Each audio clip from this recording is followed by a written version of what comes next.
read is probably one of the reasons.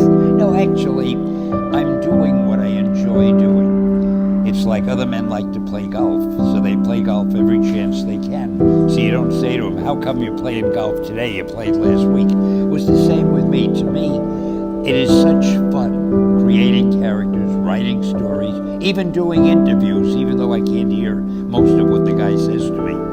But it's an exciting life, and when you do something that you know the fans seem to enjoy, that gives you such satisfaction, you don't want to stop. Believe it or not, I almost never have been stuck on anything. Writing comes very easily to me. Everything else in the world is tough, but writing, I don't have any problem with that. I can't write fast enough to keep up with the things I want to say. I have no idea.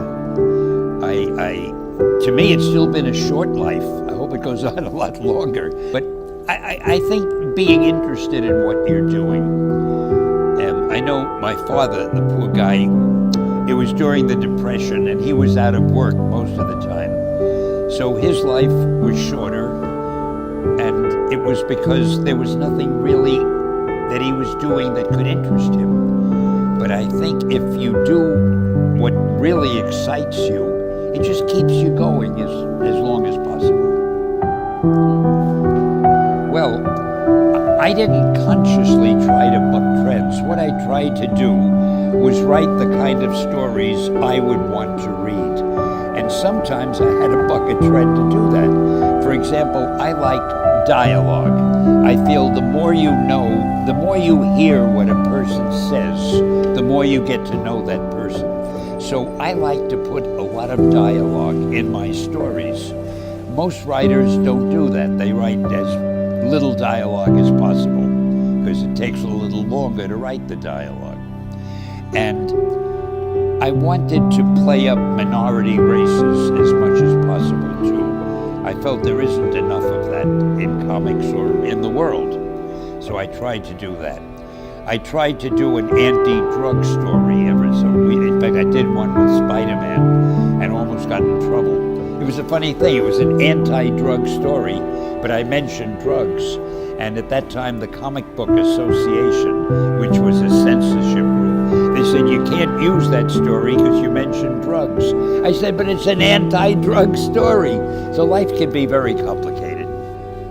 The only thing I can think of, and I hope this is right, I think whatever you do, you should do what you most want to do and what you're best at. Too many people don't really do what their heart's desire is, but they try to do something else because they think, well, it'll be easy to get a job or to make money. And if that happens, then when you're doing it, you feel like you're working. But if you do what you really want to do, you feel like you're playing. It's easier for you to do.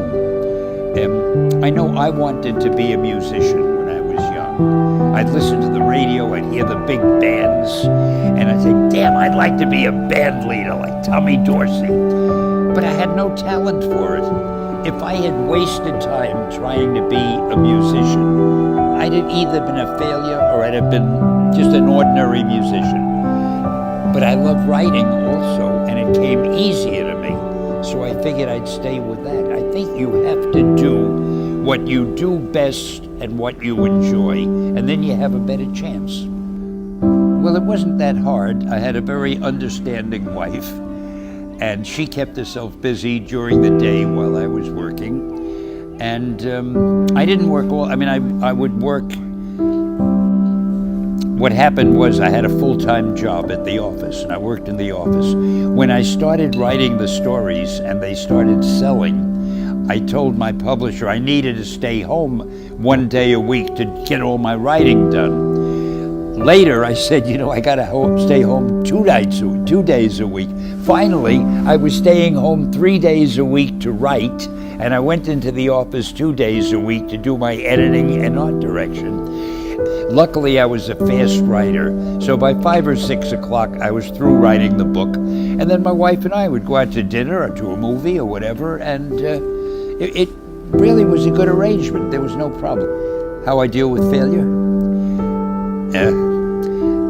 Nothing has really failed that much. I've been very lucky. As far as mistakes, I've made 1,000,000 of them. I never tried, when I wrote these stories, I never thought to myself, gee, I ought to try to copyright something myself and own it. It always belonged to the company. So from a business point of view, that was a mistake. Although I don't think about that now. I mean, I'm still happy with what I do. But mostly I've just enjoyed everything I've been doing. And I think my professional life has been a source of much pleasure for me. That's great. Thank you so much. Okay.